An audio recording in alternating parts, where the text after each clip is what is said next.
Hello everyone, welcome to my YouTube channel. आगे बढ़ने से पहले अगर आप हमारे चैनल पर नए हैं तो हमारे चैनल को सब्सक्राइब कर लें और बेल आइकन को दबा लें। तो दोस्तों, हमारा आज का टॉपिक है हैथ्रोन एक्सपेरिमेंट। आज हम इसके मीनिंग के बारे में जानेंगे कि हैथ्रोन एक्सपेरिमेंट आखिर है क्या और उसके क्या कंक्लूजन्स निकले थे और उनको कैसे रिजॉल्व किया गया था। तो चलिए हैथ्रोन एक्सपेरिमेंट को जानते हैं ब्रीफ में, बगैर टाइम वेस्ट किए हुए मीनिंग से शुरू करते हैं। In the city of Chicago in America, America के अंदर एक सिटी थी Chicago, the Western Electric Company, और उस सिटी के अंदर एक वेस्टर्न इलेक्ट्रिक कंपनी थी। Where the traditional and old policies of work were used, वहाँ क्या था, वहाँ पुराने तौर तरीके यूज़ किए जाते थे काम करने के लिए उस इलेक्ट्रिक कंपनी के अंदर। The management fail to motivate the workers to work efficiently even after providing them better working conditions and higher wages. और वहाँ का जो मैनेजमेंट का सिस्टम था वो बिल्कुल ही विफल हो चुका था अपने एम्प्लॉयज़ को प्रेरित करने के प्रति, काम के प्रति, और मतलब उन्हें अच्छी वर्किंग कंडीशंस और हायर वेजेस देने के बाद भी जो है वहाँ का काम नहीं हो पा रहा था। And the production of the companies continuously decreased, और क्या था, जो प्रोडक्शन है वो कंटिन्यूसली डिक्रीज होता जा रहा था, जो प्रोडक्शन है वो गिरता जा रहा था बिल्कुल। टू रिजॉल्व दिस प्रॉब्लम, इस प्रॉब्लम को सॉल्व करने के लिए द कंपनी ने इनवाइटेड द सोशल साइंटिस्ट, जो सामाजिक जो वैज्ञानिक थे उनको इनवाइट किया ताकि वो इस प्रॉब्लम से निजात पा सकें, इससे बच सकें। अब वो थे कौन? Scientist of Harvard university of America. जो सोशल साइंटिस्ट थे वो हार्वर्ड यूनिवर्सिटी से आए थे। उनका नाम था प्रोफेसर जॉर्ज एल्टन मायो और एंड हिज सबॉर्डिनेट्स। जो प्रोफेसर जॉर्ज एल्टन मायो थे और उनके सहयोगी थे, उनको बुलाया गया इस समस्या को दूर करने के लिए। Elton Mayo performed various experiments on the employees of that electric company. Elton Mayo ने क्या किया, बहुत सारे एक्सपेरिमेंट्स हैं जो वो करे, जो कंपनी थी, इलेक्ट्रिक कंपनी थी, उनके लोगों के ऊपर या उनके जो एम्प्लॉयज़ थे उनके ऊपर। सिचुएटेड इन हैथ्रोन, ये इलेक्ट्रिक कंपनी हैथ्रोन में थी, जो कि हैथ्रोन में थी, जो कि शिकागो में थी, शिकागो सिटी के अंदर हैथ्रोन में थी। From 1927 to 1931। अब जो एक्सपेरिमेंट थे वो 1927 से 1931 तक चले थे, 5 साल तक, नोन एज हैथ्रोन एक्सपेरिमेंट्स। और इन एक्सपेरिमेंट्स को नाम दिया गया, जो प्रोफेसर जॉर्ज एल्टन मायो ने किए थे, Hawthorne experiments. The results that come from these experiments, और जो रिजल्ट आया था इन एक्सपेरिमेंट्स को करने के बाद, विच कंटिन्यूड फॉर 5 ईयर, जो कि 5 साल लगातार चलाए थे एल्टन मायो ने उस इलेक्ट्रिक कंपनी के अंदर अपने सबॉर्डिनेट्स के साथ। But that the production and efficiency, जो प्रोडक्टिविटी और इफ़िशियंसी है, जो क्षमता है of workers, does not increase only by improving the working conditions, वो सिर्फ वर्किंग कंडीशंस को अच्छा करने से नहीं बदलेगी, नहीं बढ़ेगी, उनका ये कहना था। और वाई इंक्रीजिंग दी बेजेस, मतलब बेजेस को बढ़ा के या सैलरीज को बढ़ा के या अच्छी वर्किंग कंडीशंस को देकर वो कंडीशंस नहीं सुधरने वाली है, ऐसा सोशल साइंटिस्ट एल्टन मायो का कहना था। But by the behaviour shown by the management towards the employees, हाँ ये बढ़ेगी, पर कैसे? जब मैनेजमेंट अच्छा बर्ताव करेगा अपने एम्प्लॉयज़ के साथ, अच्छा बिहेवियर करेगा, तब जो है प्रोडक्टिविटी बढ़ेगी, सोशल साइंटिस्ट एल्टन मायो का ये कहना था। तो कुछ फैक्टर उन्होंने बताया, उन्होंने कहा मोटिवेशन ऑफ एम्प्लॉयज़, एम्प्लॉयज़ का motivation by the management, management के ज़रिए। प्रॉपर लीडरशिप बाय मैनेजर्स, जो मैनेजर्स वहाँ के हैं उनका अगर वो प्रॉपर लीडरशिप दिखाएंगे तो प्रोडक्टिविटी बढ़ेगी। Total satisfaction of the employees, जो टोटल सेटिस्फेक्शन है एम्प्लॉयज़ का, संतुष्टिकरण जो है वो पूर्ण तरीके से होना चाहिए, तब जो है वो प्रोडक्टिविटी जो है बढ़ेगी। उन्होंने ये किया। अब कंक्लूजन्स देखते हैं कि क्या कंक्लूजन निकले थे उनके एक्सपेरिमेंट से और उनको कैसे क्या करना था, वो सब हम अब देखते हैं इसके सेकेंड पार्ट में। कंक्लूजन्स और रिजल्ट्स ऑफ हैथ्रोन एक्सपेरिमेंट, जो हैथ्रोन एक्सपेरिमेंट जो एल्टन मायो द्वारा किया गया उसके क्या कंक्लूजन्स या क्या रिजल्ट्स निकले थे। The results drive from the experiment performed by Elton Mayo, जो रिजल्ट निकले थे एल्टन मायो के जो एक्सपेरिमेंट किया गया था उसके द्वारा, एंड हिज सबॉर्डिनेट्स, और उसके जो सबॉर्डिनेट सहयोगी थे एल्टन मायो जी के, are briefly described on the next page पे डिस्क्राइब किए गए हैं। चलिए देखते हैं। पहला कंक्लूजन जो उन्होंने निकला था उनके जो एक्सपेरिमेंट से, वो था लीडरशिप को लेकर।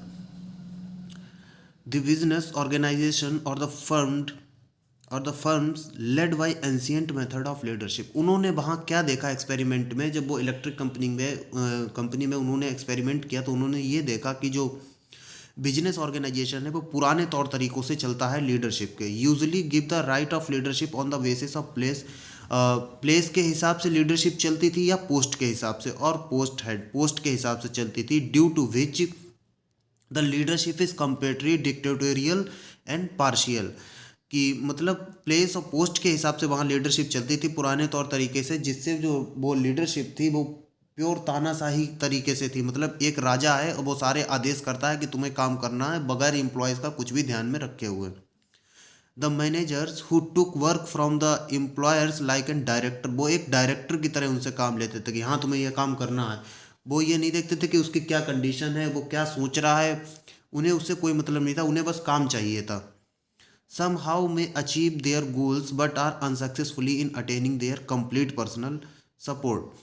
अब जैसे उन्होंने आदेश तो दे दिया तो काम भी पूरा हो जाएगा, लेकिन प्रॉपर तरीके से काम नहीं होगा, मतलब ज़्यादा रिसोर्सेस लगेंगे। अब जैसे हमारा मन नहीं है काम करने का, हमें आदेश आया कि काम करो बगैर हमारी बात को जाने, तो हम काम तो पूरा कर देंगे लेकिन उसे अच्छे से नहीं करेंगे। मतलब इफ़ेक्टिव तो हो जाएगा लेकिन इफ़िशियंसी नहीं आएगी उसमें।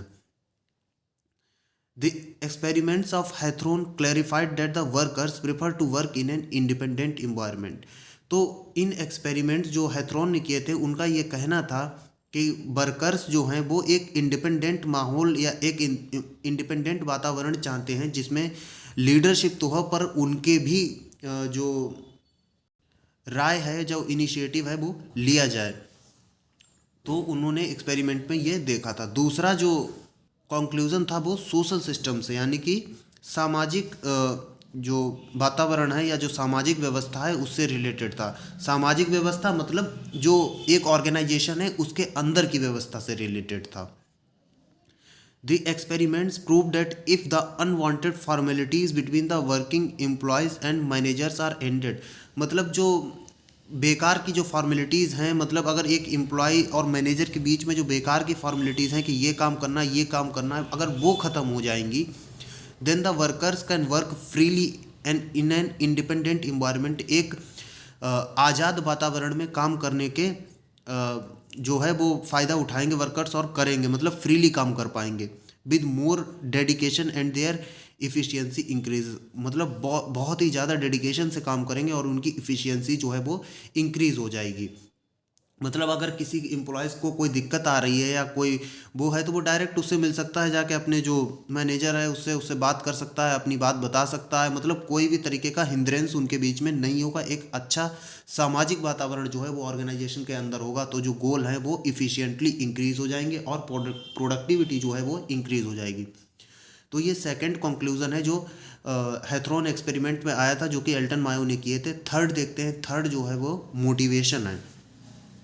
मोटिवेशन से रिलेटेड क्या कंक्लूजन निकला था और क्या एल्टन मायो ने कहा था अपने हैथरॉन एक्सपेरिमेंट में। उन्होंने बताया कि these experiments reveal that the, कि ये एक्सपेरिमेंट कहते हैं डेट द इकोनॉमिक फैक्टर्स, जो आर्थिक जो फैक्टर्स हैं in the increase in efficiency and productivity of workers, कि मतलब जो आर्थिक, जैसे हम उन्हें payment, wages payment, working conditions हम उन्हें प्रोवाइड करेंगे तो उसका रिजल्ट मतलब अच्छा निकलेगा।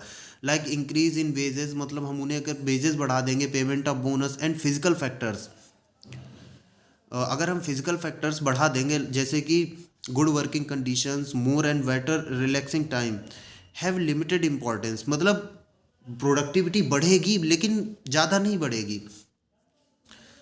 Where as in comparison to these various social and psychological factors, अगर हम उनके सोशल और साइकोलॉजिकल फैक्टर्स को ध्यान में रखते हैं, like freedom from restrict control, मतलब रिस्ट्रिक्ट कंट्रोल नहीं होगा। Participation of employees in management, employment जो मतलब जो एम्प्लॉयज़ हैं वो पार्टिसिपेट कर पाएंगे मैनेजमेंट के अंदर, उन्हें इनिशिएट किया जाएगा, इनिशिएटिव उन्हें मिलेगा।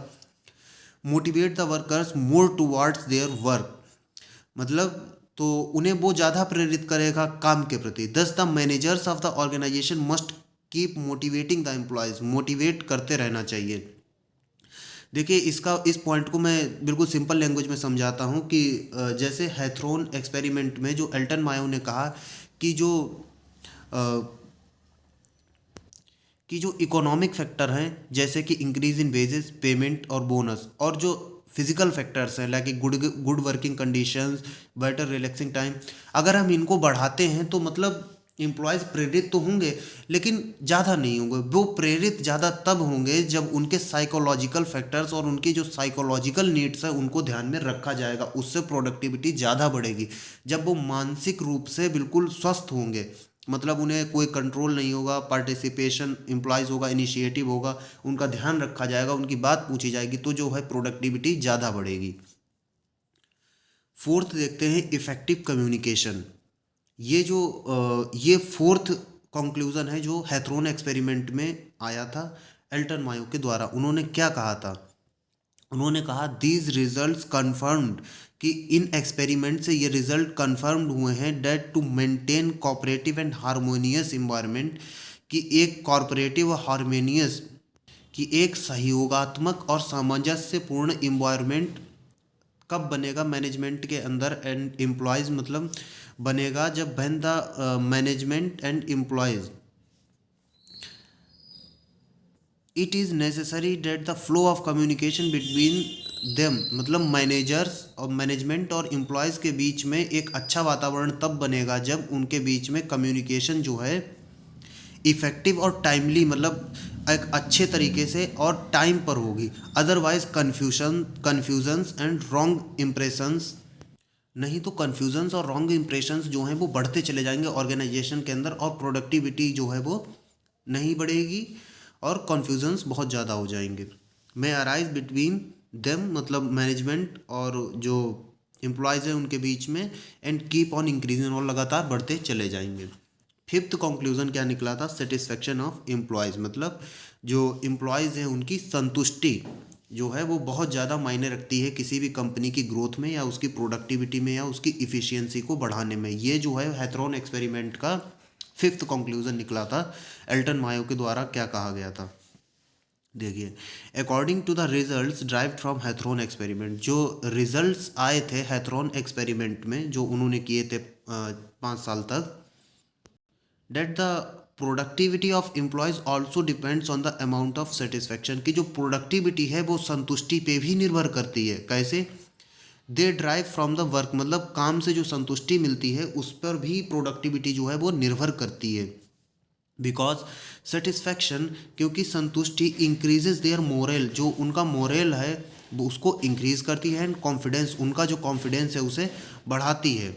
दस as there is an increase in satisfaction of employees, जितना ज़्यादा एम्प्लॉयज़ का सेटिस्फैक्शन होगा, देयर इज़ एन साइमल्टेनियस, मतलब साइमल्टेनियस मतलब उतना ही इंक्रीज इन देयर प्रोडक्टिविटी, उतना ही इंक्रीज प्रोडक्टिविटी में होगा। जितना ज़्यादा एम्प्लॉयज़ संतुष्ट होगा उतना ही ज़्यादा वो प्रोडक्टिविटी जो है वो बढ़ेगी, डायरेक्ट रिलेशन होगा दोनों में। ये हैथ्रोन एक्सपेरिमेंट का जो है वो फिफ्थ कंक्लूजन था।